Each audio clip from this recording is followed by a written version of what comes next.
Hey everybody, I'm Dr. John Nunez with Feldman Physical Therapy and Performance. Welcome to our next edition of the Weekend Warrior Playbook.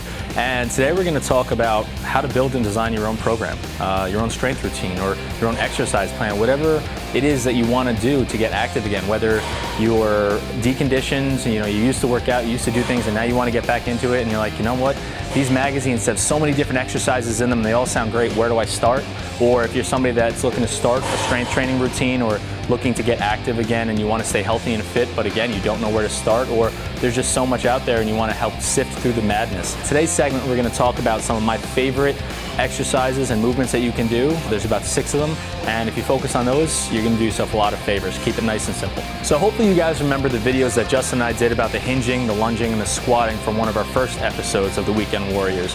Now we're going to kind of revisit that a little bit and add some more on top. So these are going to help round out for both lower body and upper body training, and we're going to get a little bit of core in too, but we might make that its own video just because there's so much and there's a lot of good information. The first video that we talked about for your lower body, you have your hinges, which is any kind of movement at the hip. You pretend like you're getting karate chopped to the hip. That's great for the posterior chain. What do I mean by that?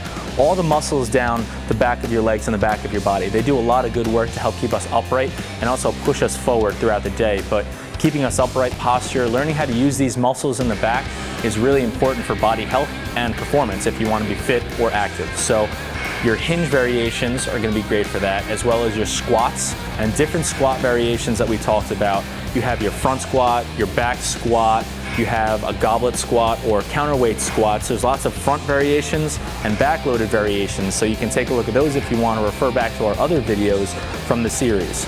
Now, talking about lunges as well, you're going to get your quads and you're going to get your glutes. So it's very hip and knee dominant. Learns how to produce a lot of strength and force through the legs. So your hinging, your squatting, your lunging, those are brilliant. If you could pick one of those to add into your workout routine, one of each I should say, so one type of lunge variation, one type of hinge, and one type of squat, you're going to do a lot of great stuff for your lower body. Now how about the upper body? So we like to break it down into a push and a pull.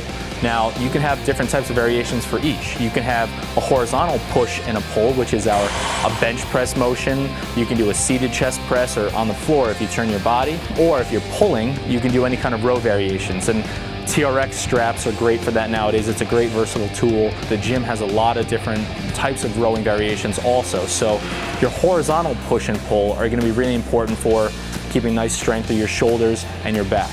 Now then we have a vertical push and a pull. So vertical push for your shoulders. A lot of people like to call this the military press, but you're doing some sort of variation of pushing up or even arm raises that essentially will help bring your arm bone up towards the sky. And then you have your vertical pull, which is, most people know it as the pull-up, either overhand grip or underhand grip.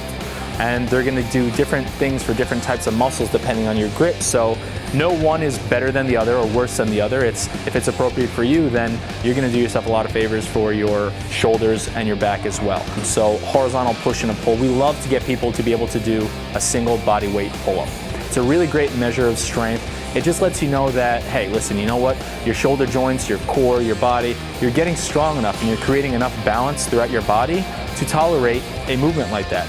A single bodyweight push-up, a single bodyweight squat, a single bodyweight pull-up. These are all really great measures of your strength and fitness. So if you find you're struggling with them, don't be afraid to ask somebody, a professional, even give us a call and talk about different variations. There's always ways to sidestep around them and you regress so you can build up part of the movement to help you get to the full movement or any other variation that you might need, especially if you might have an injury or a history of injury. So squats, lunges, hip hinge, and then you couple that with some horizontal pushing and pulling and vertical push and pulling. If you focus on those movements, or at least something that has to do those movements and only those, you're still going to have a great workout in the gym. You're not going to worry about too much fluff or anything of that sort. So some of our favorite movements that we tell everybody to focus on, whether you're deconditioned, you have an injury, or are athletes, you're all doing the same stuff, because if it's good for the goose, it's good for the gander. So take a look at these, get creative with them, ask some questions, and have a lot of fun. All right, again, I'm Dr. John Nunez with Feldman Physical Therapy and Performance, closing out this segment of Hudson Valley News Network Weekend Warrior Playbook. Thanks for watching, and see you next week.